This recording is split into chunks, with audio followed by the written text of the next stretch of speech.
কম। তবে এখন কি কাজ করছো শুনি? সে কি তুমি জানো না? আমি তো এখন ইউটিউবার। ও তাই? তবে কেমন ইনকাম হচ্ছে এখন বলো?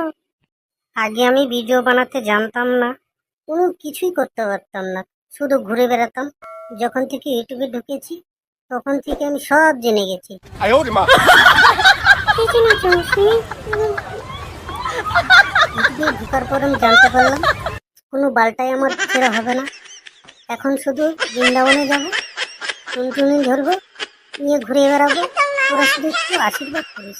এই ভিডিও আমার দ্বারা হবে না, এই বাল আর ছেঁড়া যাবে না। বাল ছিঁড়তে ছিঁড়তে রক্ত বেরিয়ে যাচ্ছে, কিন্তু ভিডিও তৈরি করতে পারছি। যাই রে, আসি আমি এখন। তুমি হাসালে বাবা। তাই যাও তাহলে।